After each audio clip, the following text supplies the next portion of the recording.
తెలంగాణ ఉద్యమకారులు మహమ్మద్ యాసిన్ అబ్దుల్ రంజాన్ పండుగను పురస్కరించుకుంటూ కూడా హైదరాబాద్లోని పేద ముస్లిం మహిళలకు ఉచితంగా చీరలను పంపిణీ చేశారు. దాదాపు 200 మంది మహిళలకు చీరలను పంపిణీ చేశామని యాసిన్ తెలిపారు. రంజాన్ పండుగ వేళ ప్రతి ఒక్క ముస్లిం మహిళ సంతోషంగా జరుపుకోవాలని చీరలు పంచిపెట్టామని అన్నారు.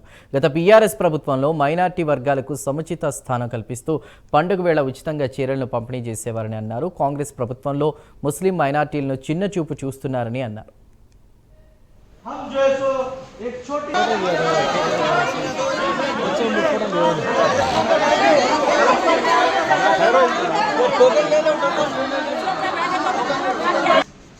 जिस घर में जो है सो हमारे गरीब माँ बहन रहते वहाँ तक हमसे जो कोशिश हो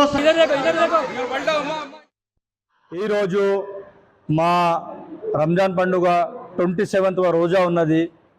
సో మేము అందరు కలిసి హిందూ ముస్లిం బాయ్ బాయ్ అని కలిసి అందరు ఉద్యమకారుడు బీఆర్ఎస్ పార్టీలో మేము వర్క్ చేస్తాం. మేము సైనికులు, మేము ఉద్యమకారుడు, మేము కార్యకర్త. ప్రతి సంవత్సరం మా కేసీఆర్ గారు మా ప్రభుత్వం ఉండేప్పుడు 10 సంవత్సరంలో ప్రతి పండుగకి ముస్లిం వాళ్ళకి చీర పంచడం జరుగుతుంది.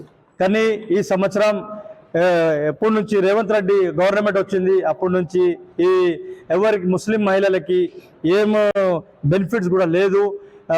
సో మాకు ఇంత శక్తి ఉన్నది. మేము సైనికులు బీఆర్ఎస్ పార్టీ, మేము అందరు కలిసి మెలిసి మా కేసీఆర్ సార్ మమ్మల్ని నేర్పించింది, మా వర్కింగ్ ప్రెసిడెంట్ కేటీఆర్ సార్ మమ్మల్ని నేర్పించింది ఒకటే, గంగా జమున తైజిబ్ మీద అమలు చేయాలని. ఈరోజు మా రంజాన్